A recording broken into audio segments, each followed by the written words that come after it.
안녕하세요, 범이스입니다. 앞으로 운전하는 분들 모두 조심히 운전하셔야 할 것 같습니다. 왜냐면 며칠 전 국토교통부에서 교통법규 관련법을 새로 발표했는데요. 앞으로는 운전자가 스쿨존이나 횡단보도에서 교통법규를 어기면 사고를 내지 않더라도 보험료 최대 10%가 할증되고, 게다가 서울시에서는 주정차 위반 기준을 새로 추가해서 단속을 시작한다고 해요.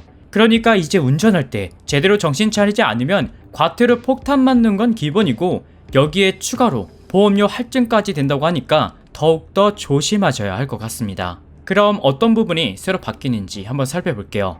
첫째는 어린이 보호구역에서 교통법규를 위반한 운전자가 해당되는데요. 먼저 어린이 보호구역은 지자체마다 조금씩 다르지만 보통 시속 30km 이하로 주행하도록 지난 5월 새로 바뀌었죠. 근데 스쿨존에서 제한 속도를 20km를 넘는 속도, 즉 여러분들이 시속 50km로 또는 그 이상의 속도로 주행했다가 적발이 되면 그 순간 바로 보험료 5%가 할증되고, 만약 2회 이상 위반할 경우에는 보험료 10%가 할증된다는 거예요. 그러니까 사람이 있든 없든 밤이든 낮이든 시속 50km로 주행했다가 적발되면 모두 해당된다는 거죠. 게다가 기계식 무인 카메라에 적발된 횟수도 모두 포함돼서 보험료가 할증되고, 할증의 경우는 올해 1월 이후 발생한 법규 위반에 대해 9월부터 모두 적용한다고 하니까 스쿨존 내에서는 더욱더 주의하셔야 할 것 같습니다. 그 다음 두 번째는 보행자가 만약 횡단보도를 건너고 있는 상황일 때 운전자가 일시정지를 하지 않고 그냥 지나갈 경우 보행자 보호 의무 위반으로 단속 대상이 되는데요. 2회에서 3회 위반 시 보험료의 5%가 할증되고, 만약 4회 이상 위반할 경우는 무려 보험료 10%가 할증된다고 합니다. 그리고 이거를 짚고 넘어가야 할 것 같은데요. 여러분이 우회전을 할 때 횡단보도를 두 개 만나게 되죠. 첫 번째 만나는 신호등의 경우는 보행자 신호가 들어왔을 때 대부분 멈췄다가 지나가실 거예요. 근데 문제는 이제 두 번째에 만나는 신호등인데, 저를 포함해서 많은 분들이 우회전을 할 때 보행자 신호등이 녹색이더라도 보행자가 저 멀리 건너고 있다면 그냥 지나가실 거예요. 하지만 앞으로는 보행자가 횡단보도에 발을 조금이라도 걸치고 있다면 무조건 일시정지해야 하고, 보행자가 다 지나간 후에 우회전하셔야 보행자 보호 의무 단속에 걸리지 않는다고 합니다.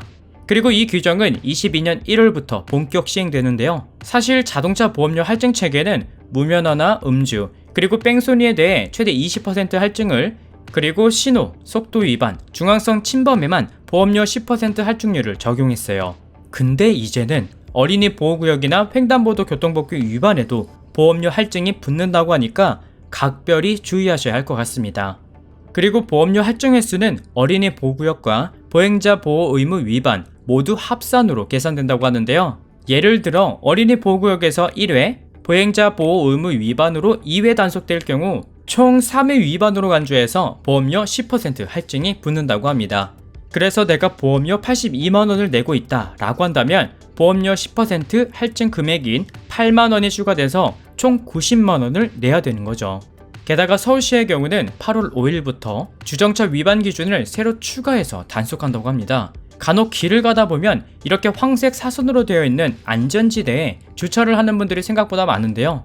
하지만 8월 5일부터는 안전지대에서의 주정차 위반 행위를 본격적으로 단속하고, 만약 어길 시 도로교통법에 따라 승용차 기준 4만원의 과태료를, 2시간 이상 초과 주정차의 경우는 5만원의 과태료를 부과한다고 해요. 사실 이 안전지대는 보행자나 통행 차량의 안전을 위해서 만들어진 곳이기 때문에 긴급 차량이나 긴급 상황을 제외하고 일반 차량의 주정차를 하는 행위는 모두 위반 행위에 속한다고 합니다. 게다가 일반 시민들이 신고할 수 있는 서울 스마트 불편 신고 앱에는 이번에 추가되는 안전지대를 포함해서 보도, 횡단보도, 교차로, 버스 정류소, 소화전 등의 불법 주정차를 24시간 내내 신고를 받아 단속한다고 하니까 서울시에 거주하는 분들은 더욱더 조심히 운전하셔야 할 것 같습니다.